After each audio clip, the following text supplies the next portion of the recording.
അപ്പോൾ welcome to my YouTube channel. അപ്പം ഇന്ന് നമ്മൾ ചെയ്യാൻ പോകുന്ന വീഡിയോ എന്ന് പറഞ്ഞാൽ ഒത്തിരി പേർക്ക്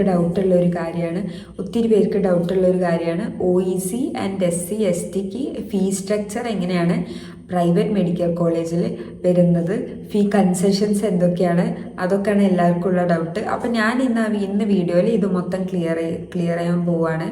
അപ്പോൾ നിങ്ങൾ ആദ്യം മനസ്സിലാക്കേണ്ട, OEC എന്ന് പറഞ്ഞാൽ നിങ്ങൾക്ക് OBCൻ്റെ റിസർവേഷനാണ് സീറ്റ് കിട്ടാൻ പോകുന്നത്. പക്ഷെ നിങ്ങളുടെ ഫീ കുറച്ച് കൺസെഷൻ ഉണ്ട്, അതാണ് OEC എന്ന് പറയുന്നത്. ആൻഡ് OECൻ്റെ ഫീ കൺസെഷൻ കിട്ടാൻ വേണ്ടിയിട്ട് നിങ്ങൾ NCL non criminal certificate village ഓഫീസിൽ നിന്ന് കിട്ടും. ആ സർട്ടിഫിക്കറ്റും പിന്നെ നിങ്ങളുടെ കാസ്റ്റ് സർട്ടിഫിക്കറ്റും പിന്നെ നിങ്ങളുടെ ഒരു ക്രൈറ്റീരിയ എന്ന് പറയുന്നത് annual income less than 6 lakh ആയിരിക്കണം. ഇതാണ് ക്രൈറ്റീരിയ. ആൻഡ് ഫീ കൺസെഷൻ എന്ന് പറയുമ്പം ട്യൂഷൻ ഫീൻ്റെ സ്ഥാനത്ത് നിങ്ങൾ 0 കാണും. അതായത് നിങ്ങൾക്ക് ട്യൂഷൻ ഫീ ഇല്ല, പക്ഷേ OECക്ക് ട്യൂഷൻ ഫീ ഇല്ലെങ്കിലും ഹോസ്റ്റൽ മെസ് ആൻഡ് സ്പെഷ്യൽ ഫീ അടയ്ക്കേണ്ടതാണ്. അപ്പോൾ അതൊരു ഓരോ കോളേജിന് വ്യത്യാസമായിട്ടിരിക്കും.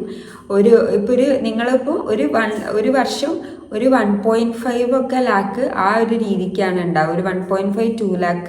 പിന്നെ അത് കോളേജിനനുസരിച്ചിരിക്കും ഹോസ്റ്റൽ ആൻഡ് മെസ് ഫീ ഒക്കെ. അത് ഞാൻ വേറൊരു വീഡിയോയിൽ ചെയ്തിട്ടുണ്ടായിരുന്നു. അപ്പോൾ ആ വീഡിയോ കണ്ടാൽ നിങ്ങൾക്ക് ഇയർലി ഫീ എത്ര വരുന്നൊരു ഐഡിയ കിട്ടും. ഇനി അത് കഴിഞ്ഞിട്ട് SC STൻ്റെ കാര്യമാണ്. SC STൻ്റെ കാര്യത്തിന് നിങ്ങൾ തഹസിൽദാറിൻ്റെ കാസ്റ്റ് സർട്ടിഫിക്കറ്റ് സബ്മിറ്റ് ചെയ്യേണ്ടതാണ്. And plus OEC and SC ST ഉള്ള വലിയ ഡിഫറൻസ് എന്താണെന്ന് വെച്ചാൽ, OECക്ക് ആനുവൽ ഇൻകത്തിൻ്റെ ക്രൈറ്റീരിയ ഉണ്ട്, SC STക്ക് ആനുവൽ ഇൻകത്തിൻ്റെ ക്രൈറ്റീരിയ അല്ല. അപ്പോൾ ഇതാണ് മെയിൻ ഡിഫറൻസ്.